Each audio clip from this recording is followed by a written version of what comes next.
Kembali lagi bersama saya Nada Syafwa Purbaningrum. Kali ini saya akan mewawancarai salah satu mahasiswa komunikasi dari 2022 tentang pemilu yang lagi hot nih sekarang.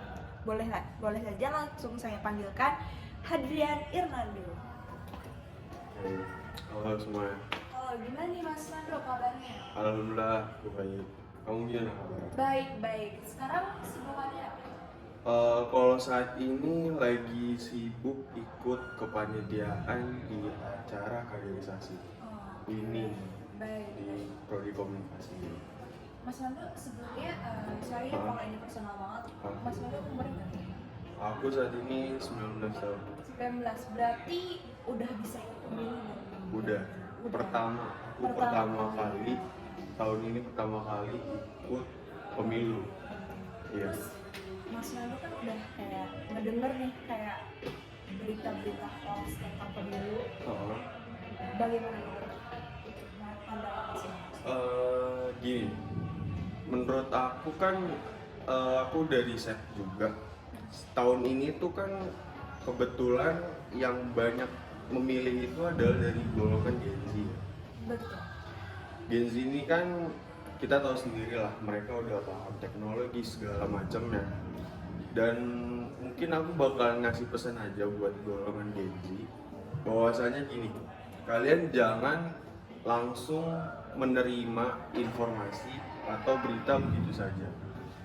Karena menurut aku kalian itu harus kritis. Jadi kalian harus mencari informasi yang benar dulu, baru kalian bisa menandai bahwa berita itu benar atau hoax gitu. Jadi dengan kalian, kemampuan skill kalian lah, kita tahu juga kan Gen Z sekarang teknologinya sangat bagus mereka untuk bisa mempraktekannya. Dan jadi menurut saya kalian harus mencari informasi terlebih dahulu bahwasannya itu bener gak sih bahwa berita ini hoax atau tidak. Oke. Terus kalau ngomongin teknologi nih ya, Heeh. sekarang itu kan buzzer udah makin canggih banget ya. Iya, betul. Kita lihat banyak banget di platform manapun itu pasti ada buzzer. Betul. Menurut pandangan Mas Nando gimana nih terkait buzzer di pemilu yang lagi hot banget? Oke. Untuk buzzer ya, kalau menurut aku karena teknologi ini udah semakin canggih, pastinya buzzer benar tadi yang dibilang sama Owa, bahwasanya buzzer itu bahkan semakin canggih juga tentunya. Mereka bakalan update terus di media sosialnya. Kalau menurut aku untuk buzzer itu tetap saling jaga nama baik paslon mereka, capres dan cawapresnya. Jangan, kalau menurut aku sih ya, yang baik itu jangan sampai mereka saling menjatuhkan gitu dengan berita-berita yang hoax itu tadi, ya kan. Kalau menurut aku saling dukung aja, dukung capres dan cawapresnya yang mereka pilih, yang udah mereka dukung itu, jangan sampai saling menjatuhkan dan merugikan satu sama lainnya, karena itu bakal menjadi pemilu di tahun ini yang bener-bener sehat dan bener-bener kayak berkualitasnya gitu pemilunya. Oke, baik. Terus tanggapan Mas Nando sendiri terkait 3 paslon pemilu? Gimana nih? Bagus semua. Visi misinya bagus semua. Kalau aku lihat dari ketiga capres cawapres ini, ya mereka ada yang, kalau menurut aku ya, ada yang tepat memilih cawapresnya, ada yang kurang tepat memilih cawapresnya. Tapi itu semua kan mereka yang milih gitu loh. Kita kan nggak bisa nentuin mereka harus milih siapa. Tapi kalau menurut aku mereka udah milih orang tersebut dan mereka bahwasanya percayalah sama orang tersebut. Jadi kalau menurut aku kayak Anies sama Caimin itu udah oke banget, suara mereka juga banyak banget Jakarta. Jadi apalagi megang partai PKS sama P P3 atau apa tuh, kalau nggak salah, pokoknya itu. Kemudian ada paslon nomor 2 Prabowo sama Gibran, dimana kita tahu sendiri ya kan, brandingnya Prabowo saat ini lagi gemoy-gemoy, ya kan, dibikin gemoy sama timnya. tim suksesnya gila itu kacau banget. Terus beliau bikin geger tuh ngambil cawapres yang masih muda, itu keputusan yang sangat ini banget sih, berani dari Prabowo itu sendiri.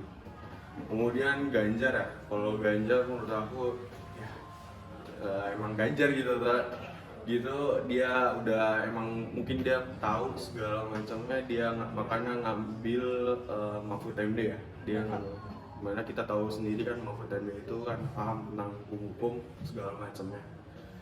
Ya mereka kalau menurut aku bilang sih ketiga-tiga saling kuat semua, mereka punya suara yang banyak di Indonesia, terbagi-bagi semua. Kalau menurut aku sih pemilu tahun ini bakalan ya pecah banget, seru banget kayaknya sih, bakalan susah juga Gen Z memilihnya nih, pasti bakalan ya. Berarti Mas Nando sendiri udah apa ya, udah bisa memilih, maksudnya dari ketiga paslon tersebut udah bisa memilih ya, udah punya pilihan lah Ya punya lah. Punya. Kita harus menerapkan sistem jurdil sama lube ya. Iya, nggak boleh ini ya, apa namanya? Rahasia, harus Iya, rahasia. betul. Nggak boleh golput juga Mas Iya, Nando. nggak boleh golput, Iya. benar. Terus gimana nih, siap nggak kalau misalkan yang dipilih Mas Nando nanti kalah nih, misalkan ya? Kita harus dukung aja siapa aja yang terpilih nanti, dukung karena emang itu udah menjadi apa ya, kayak yang dipilih sama rakyat kan. Dan kalau tadi aku tuh habis belajar KWN, dimana tadi tuh dibilang kita kan sistem demokrasi ya. Demokrasi itu kan adalah dari rakyat, kemudian oleh rakyat dan untuk rakyat gitu. Nah jadi semuanya ada keputusan di rakyat, yaitu kita semua yang bakalan memilih nanti. Jadi siapapun yang menang ataupun yang kalah, kita bakalan tetap dukung kok. Oke, baik, makasih Mas Nando ya atas waktunya. Sama-sama.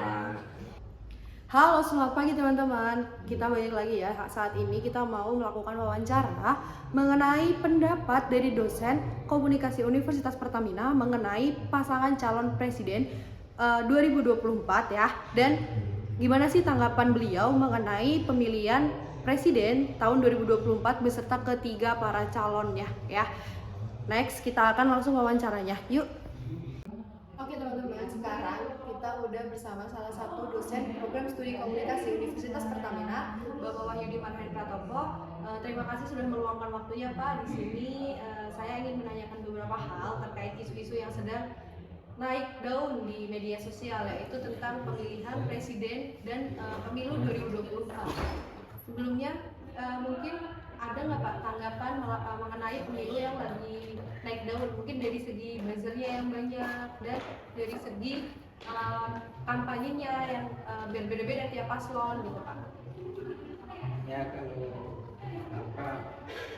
pemilu ini kan peristiwa 5 tahunan ya, peristiwa politik dalam sistem demokrasi yang cukup penting ya, karena itu akan menentukan pemimpin nasional yang akan memimpin Indonesia 5 tahun ke depan ya.